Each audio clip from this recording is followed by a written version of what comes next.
What's up, guys? Welcome back to another video. So today we're actually going to talk about how you guys can do your shipping plans. So your shipping plans is should be established when you guys finally you get your product ordered, it's already manufactured, and basically you want to create your shipping plan, I'd say right before your supplier ships your product out, or while it's right after it's been shipped. So the way you can actually do this is go into Amazon Seller Central, your account of course, and all you have to do is pick the product that you're trying to restock or that you gotten into, and let's say in this case, let's use the angle ruler. This is a product that I did in the past. It was my first product that I did. It was a failure. It wasn't a bad product because I got on the market just in time. It was a great market to get into, not too competitive. But I just didn't do the product launch right.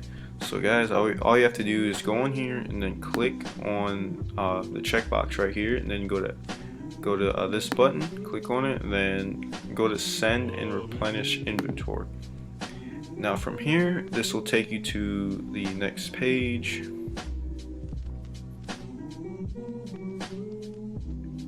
And then, alright, let me just, so from here, what you guys, it'll ask you, do you want to have individual products or case products?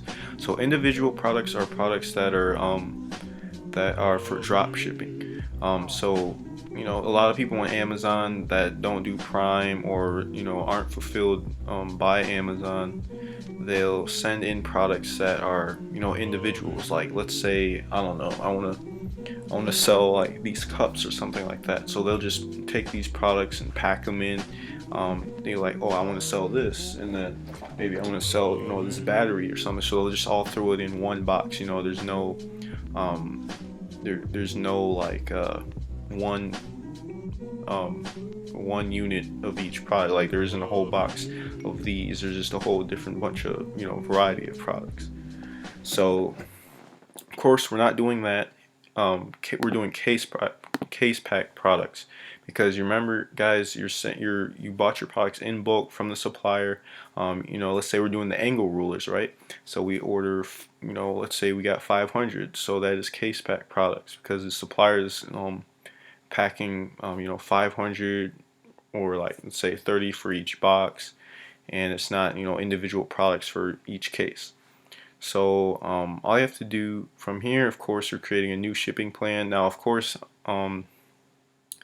if you've already ordered your product in, you can add to an existing shipping plan. And then from here, what you guys can do is continue the shipping plan, or if you guys haven't put in your address, go ahead and put in the address of the actual supplier. The way you get their address is just ask them on Skype or on Alibaba what their address is, and you'll be able to enter it on there. Once you click on this, it'll bring up a screen on here, and they'll be able to give you all this information. I've already done this before. It's really easy. So alright, so go back.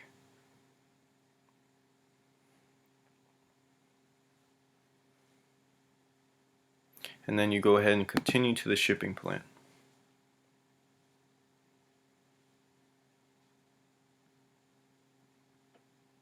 Alright, so from here, alright,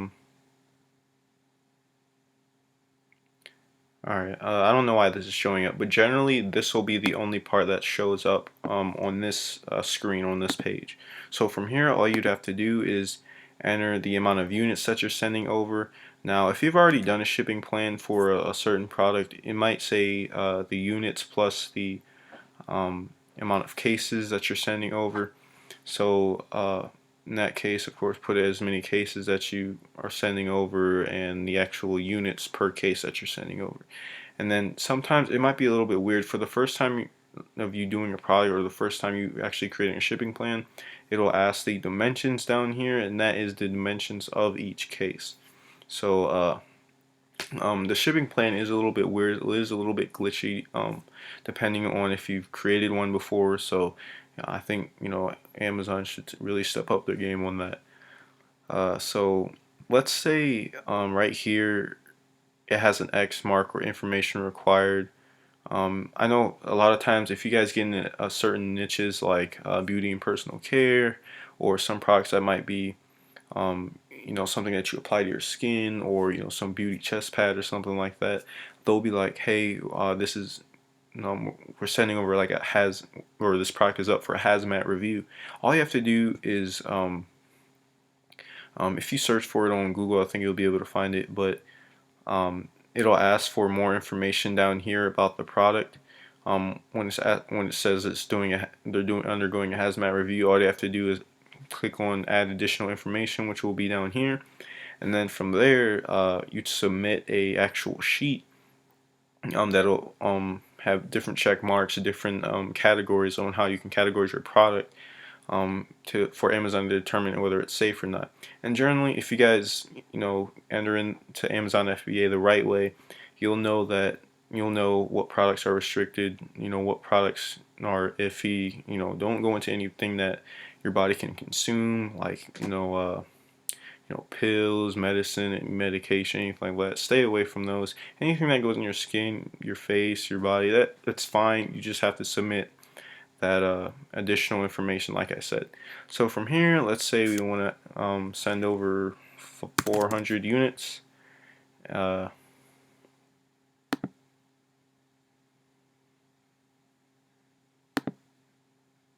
ahead and continue. And then from here, it's going to ask you this: who preps? So you guys are going to be the one that are prepping your products for the packaging and the actual the labeling. So you can go ahead and just put merchant and then apply all. And so from here, all you have to do is continue. So when you guys get your labels on there, what you want on the back of each one of your units. So let's say we're trying to sell these batteries or whatever. Of course, don't sell batteries.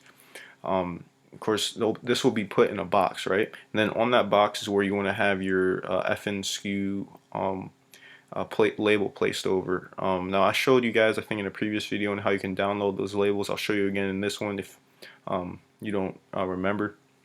But that's all you need on these. You don't need the UPC codes. You just need the FN SKU codes. And if you've already told your supplier to put this UPC code on it, tell them to cover it up with the FN SKU code. So from here, all you have to do is scroll down, and then from here, like I said, of course, you chose merchant because you're the one that's going to be labeling everything. Click continue. And then from here, this is where you guys actually print your labels. You can either print your labels on this page, or you can actually print them on the different page where when you have the manage inventory tab, click down and it shows all the products. You can actually do that from there too. These are the same labels, so you guys don't have to worry about that. 30 up labels, it should already be set for that, so you don't have to worry about changing this at all. And then go ahead and print labels for this page. Now guys, just to remember that you should have a label for each one of your units, and you should also have a shipping label for each one of the cases that you send over. So I'm gonna go ahead and bring this up so you guys know what it looks like. So if you go ahead and look through here, this is your guys' FN SKU right here, alright? So this is what you guys want on each one of your products. This is not the UPC code, this is the FN SKU. Now you guys are probably wondering, like, what if I change my title or whatever, before I actually get my product in or after? You guys don't have to worry about that. All that matters is this FN SKU. That always stays the same, and so does these barcodes. So you don't have to worry about if you accidentally change your title. So let's go ahead and exit out of that, and like I said, this is going to be however many units you're sending over. Click continue. And then of course from here you can name your shipment whatever you want. So maybe angle ruler shipment 1. Alright, then go ahead and approve shipment. Alright, so from here, once you guys actually add in all your dimensions, how many units that you're sending over, they will actually give you a shipping location or address. Now, everyone's address might be a little bit different depending on the weight, the shipping size, etc. Or the weight of your units, the weight, or the shipping size of your boxes, etc. So from here, you can actually work on your shipment. At this point the shipping plan is already set up. So let me see here. Alright, so from here, this is where you actually ask your supplier who they're using to ship out your products.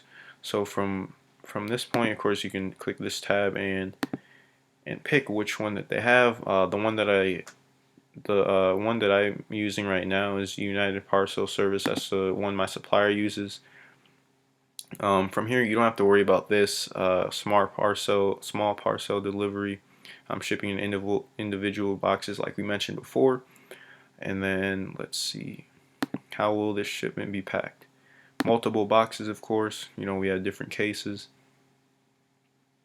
And this is, hold on. Alright, this loaded up. You can just use the web form to add more information about your product. So this part, I think they recently added this in. It makes it more convenient, so they'll more easily be able to identify your products for when it arrives at the facility. So alright, so the units per box configuration. So let's say we're sending over 400 units, and I don't know, we have 8 cases and we want 50 units in each, right? So 50, 8.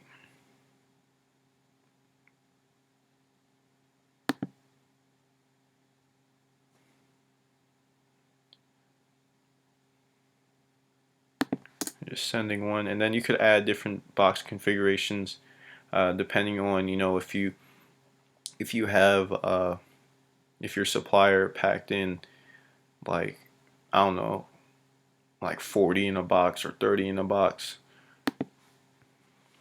Alright, so, and then from here you can add in your box dimensions, and then the box weight. Like I said, all you have to do is ask your supplier for these. They'll be able to provide it for you.